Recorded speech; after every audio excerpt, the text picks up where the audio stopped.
History is not just what we are taught, it is also what was deliberately hidden from us. What if I told you that entire chapters of our collective story have been systematically erased? Today, we're journeying into the shadows of the past to explore band history. We'll look at facts, books, and even entire civilizations that were intentionally scrubbed from the official record. Much of the information we'll discuss was once restricted, censored, or completely forbidden. This isn't just about forgotten stories. It's about a narrative that was actively suppressed. Why? That's the question we're here to ask. So, buckle up, because what you're about to hear might just change the way you see everything. Let's begin with one of the most tangible and puzzling pieces of forbidden knowledge: ancient maps. For centuries, cartographers have been praised for their skill, but some ancient maps display a level of knowledge that, according to mainstream history, should have been impossible. Take the famous Piri Reis map from 1513. It depicts the coast of South America with astonishing precision, but more shockingly, it shows a landmass at the South Pole that looks remarkably like Antarctica without its ice cap. Geologists confirm that Antarctica was indeed ice-free millions of years ago. So how could a 16th century admiral possibly know what the continent looked like beneath kilometers of ice? The map's own creator, Piri Reis, claimed he compiled it from even older source maps, some dating back to the time of Alexander the Great. And it's not just the Piri Reis map. The erroneous Phineas map of 1531 also shows an ice-free Antarctica, complete with detailed coastlines, rivers, and mountain ranges in the interior. These features weren't officially discovered by modern explorers until the 20th century, using advanced ground-penetrating radar. Then there are maps like the one by cartographer Haji Ahmed from 1559, which shows a land bridge connecting Siberia and Alaska, something we now know existed during the last ice age but disappeared thousands of years ago. These maps raise a profound question: was there an ancient, highly advanced seafaring civilization with global knowledge that was lost to time? Mainstream academia often dismisses these maps as coincidences or creative interpretations. But if this knowledge was simply false or imaginative, why was it so often suppressed? Why were discussions about these cartographic anomalies historically sidelined? It feels less like a simple mistake and more like an inconvenient truth that disrupts the tidy timeline we've been given. From forbidden maps, we move to something even more profound: entire civilizations that seem to have been erased from our history books. We are taught a linear story of human progress, from primitive hunter-gatherers to the great empires of Mesopotamia, Egypt, Greece, and Rome. But what if there were other players on the world stage, equally or perhaps even more advanced, who were conveniently forgotten? Consider the ruins of Göbekli Tepe in modern-day Turkey. Dated to around 9600 BC, this site is a collection of massive, intricately carved stone pillars arranged in complex circles. It predates Stonehenge by 6,000 years and the Egyptian pyramids by 7,000 years. At the time it was built, humanity was supposedly living in small, nomadic bands. Yet, this site required a level of organization, engineering, and symbolic thought that historians didn't believe was possible for that era.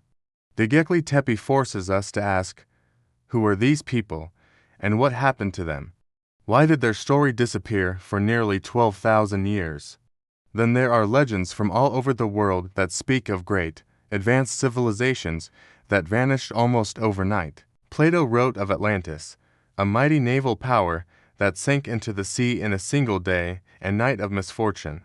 In India, ancient texts describe Brahma's empire and its magnificent cities, which some researchers connect to archaeological finds like the submerged ruins in the Gulf of Cambay. These underwater structures, discovered in 2001, have been dated to as old as 7,500 BC, challenging the notion that the first major cities appeared in Sumer around 4000 BC. Whether you call it Atlantis, Lemuria, or by another name, the theme is consistent: a highly developed society, lost to a cataclysm, its memory surviving only in myth and legend. As the old saying goes, history is written by the victors, but maybe it's more accurate to say that history is written by the survivors. The rest are forgotten, their monuments buried, their achievements scrubbed from the record, leaving us with a fragmented and incomplete picture of our own past. So, if advanced civilizations and impossible knowledge were erased, how was this accomplished? One of the most effective methods is to control the information itself. This brings us to the haunting world of banned books and silenced historians. Throughout history, the most powerful weapon against a new idea has been censorship. The Library of Alexandria, said to have held the accumulated knowledge of the ancient world, was famously destroyed.